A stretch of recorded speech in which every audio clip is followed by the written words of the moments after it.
مسلمانوں، علامہ ابن حجر مکی رحمت اللہ تعالی علیہ ارشاد فرماتے ہیں سود کھانے والوں کی قبروں پر میں نے شب قدر میں بھی عذاب ہوتے دیکھا۔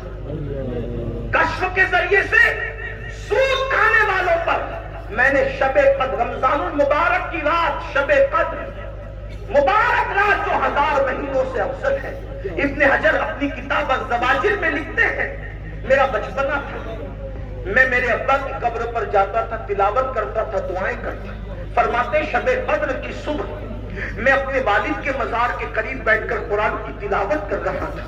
دوران تلاوت میں نے قبر سے چیخنے چلانے کی آواز، کب؟ شب قدر کی مقدس صبح میں نے ایک قبر سے چیخنے چلانے کی آواز بلند ہو رہی تھی۔ میں قریب گیا، ننھا تھا، شعور کی طرف بڑھ چکا تھا لیکن ابھی مکمل جوان نہیں ہوا تھا۔ میں نے جب عذاب ہوتے ہوئے قبر میں سنا تو میں تڑپ گیا، بے چین ہو گیا، بے قرار ہو گیا۔ ایسے عالم میں جب صبح مکمل ہوئی، دن چڑھ گیا، ایک صاحب وہاں آئے تو میں نے پوچھا یہ فلاں کی ہی قبر ہے نا جسے ہم جانتے؟ کہا ہاں وہ فلاں بڑے نیک آدمی تھے، ان کی قبر ہے۔ اچھا، جس کو میں بھی نیک جانتا ہوں وہ بھی نیک جانتے ہیں؟ تو فرماتے ہیں مجھے تجسس ہوا کہ اللہ کسی پہ ظلم تو نہیں کرتا، میرا اللہ کسی پہ ظلم نہیں کرتا۔ شب قدر کی صبح میں بھی اگر کسی کی قبر پر عذاب ہوتے میں سن رہا ہوں تو کوئی تو وجہ ہوگی۔ میں ان کی بیوی کے پاس گیا اور جانے کے بعد میں نے کہا چچی وہ تمہارے شوہر کو ساری دنیا جانتی ہے، میں بھی جانتا ہوں، وہ نیک ہی تھے نا؟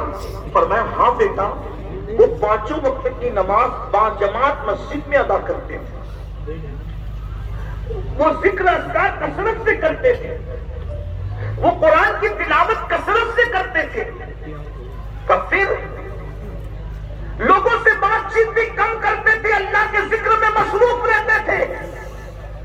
کہا جب اتنی عبادت کرتے، اتنی ریاضت کرتے، اتنی نیکیاں کرتے تو کوئی تو ان کا عیب رہا ہوگا۔ فرمایا بیٹا کوئی عیب نہیں تھا، بس ایک ہی عیب تھا، جب بڑھاپے میں کمانے کے قابل نہ رہے تو پیسوں کی اور دولت کی محبت میں انہوں نے چھپ چھپا کر کے سود کا دھندا شروع کر دیا تھا۔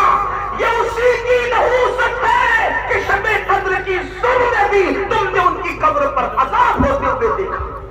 اللہ کے بندو سوچو، غور کرو، یہ کتنا بدترین جرم ہے۔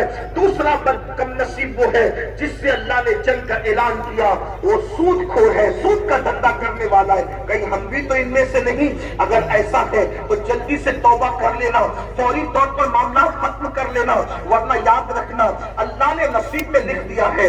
اللہ اکبر، تقدیر سے زیادہ اور وقت سے پہلے نہ کسی کو ملا ہے نہ ہمیں مل سکتا ہے۔ اس لیے حلال پر توجہ کرو کہ حرام کما کر جو بچوں کو کھلا رہے ہو، حرام کما کر بچوں کو کھلاؤ گے تو بچے بھی وفادار نہ بنیں گے، بیوی بھی وفادار نہ بنے گی۔ آج جو ہمارے بچے اللہ اکبر جوانی کی دہلیز پر پہنچ کر ماں باپ کے ساتھ بغاوت کرتے ہیں، ان میں بہت ساری وجوہات میں سے ایک وجہ یہ بھی ہے کہ ہم نے اپنی اولاد کو حلال نہیں کھلایا۔ ہم نے نرم گدوں کے چکر میں، شان و شوکت کی زندگی کے چکر میں، قیمتی موبائل کے چکر میں، قیمتی کاروں کے چکر میں، اچھے مکانات کے چکر میں ہم حرام کی طرف بڑھ گئے۔ یاد رکھنا یہ چند دن کی زندگی ہے۔ میرے امام کہتے ہیں اللہ اکبر، اترتے چاند ڈھلتی چاندنی جو ہو سکے کر لے، اترتے چاند ڈھلتی چاندنی جو ہو سکے کر لے، اندھیرا پاک آتا ہے یہ 2 دن کی اجالی ہے، اندھیرا گھر اکیلی جان دم گھٹتا دل اکتاتا، خدا کو یاد کر پیارے وہ ساعت آنے والی ہے، بہت دن دنیا کا عیش نہیں رہے گا، بہت دن دنیا کا آرام نہیں رہے گا، ایک دن دنیا سے چلے جانا ہے۔ موت کی تلواریں ہمارے سروں پر لٹک رہی ہے، ایک دن روح کا رشتہ جسم سے ٹوٹ جائے گا۔ پوچھو ان علماء سے، اللہ کے رسول علیہ السلام فرماتے ہیں سب سے پہلے انسان کا ساتھ چھوڑنے والا دنیا میں اگر کوئی ہے تو وہ اس کا مال ہے۔ مال جیسے انسان مرتا ہے مال وارثوں کا ہو جاتا ہے، مال دوسروں کا ہو جاتا ہے، اس لیے مال کے چکر میں خدا کو ناراض نہ کرو، حرام نہ کماؤ۔ ارے لوگ قبروں میں حلال نہیں لے کے جا سکتے، حرام کیا لے کے جا سکتے ہیں؟ قرآن قرآن کہتا ہے لا تنس نصیبک من الدنیا، دنیا سے اپنے نصیب کا مت بھولو۔ میری مائیں اور بہنیں بھی یہاں موجود ہے۔